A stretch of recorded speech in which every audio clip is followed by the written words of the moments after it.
PBA trades nagsisimula na. Ano bang mga teams ang gagalaw? Cedric Berfield, target na mapunta ng SMC, lalong-lalo na sa Barangay Ginebra. Ayon nga sa article na inilabas ng Spin.ph, ay gusto nang umalis ni Cedric Berfield sa Blackwater Bossing. At ang mga kupunan na kanyang pinagpipilian ay dalawa sa SMC teams na San Miguel Beermen at Barangay Ginebra. Pwede din sa TNT Tropang Giga, pero SMC talaga yung pinakagusto ng nasabing gwardya. As of now, pa-expire na yung kontrata na itong si Cedric Berfield at marami ng mga kupunan ang nag-aabang sa kanya. Ang magandang sign pa nga mga chong ay bago na yung agent netong si Cedric Berfield, which is si Ray Punong Bayan. Alam naman natin na kilala ito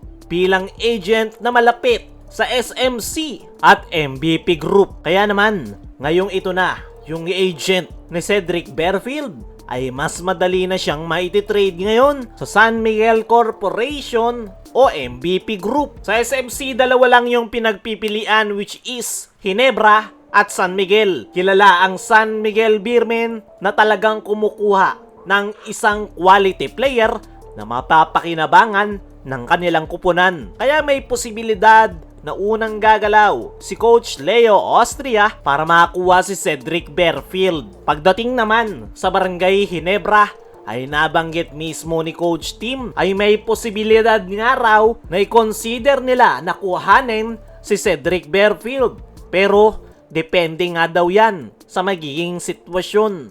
Hindi nga daw nila ito pwedeng basta-basta kuhanin dahil titingnan pa nila kung pwede o mag-fit ito sa kanilang kupunan, which is gumagamit nga sila ng triangle offense. At the same time, ine-expect rin daw ni Coach Tim Cone na magiging mabigat yung hihingin na kapalit ng Blackwater Bossing kapalit ng nasabing gwardya. Kaya as of now, 50-50 pa ang Barangay Ginebra kung kukuhanin ba nila si Cedric Berfield. Para sa akin mga chong, babagay naman si Berfield sa kupunan ni Coach Tim Cone dahil mataas naman yung basketball IQ na itong si Berfield at hindi rin ito masyadong matakaw sa bola. Alam ni Berfield kung kailan siya pupuntos at kung kailan niya dapat i-involve yung kanyang mga teammates. At paniguradong alam yan ni Coach Tim Cone. Kaya nga sinabi niya na possible na i-consider nila ang pagkuha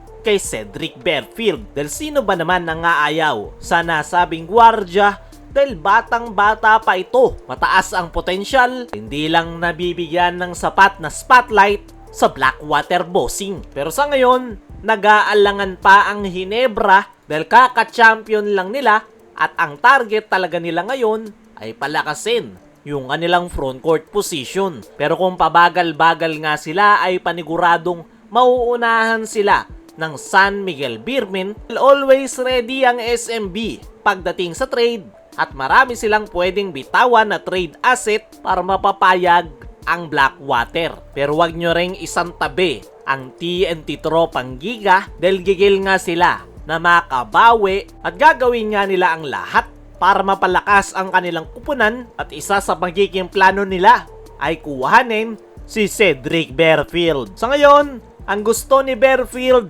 ay sa San Miguel Beermen. San Miguel at Ginebra to be exact. Pero kung pabagal-bagal ang SMC, ay paniguradong mauunahan sila ng TNT. Samantala, PBA trades nagsisimula na. Ano bang mga teams ang gagalaw? Ngayon nga na naghahanda ang mga kupunan para sa paparating na panibagong conference ay nagsisimula na ring gumalaw yung mga trade talks. Pero sino-sino nga bang mga kupunan yung gagalaw dyan? Ang unang-una nga sa listahan ay ang TNT Tropang Giga.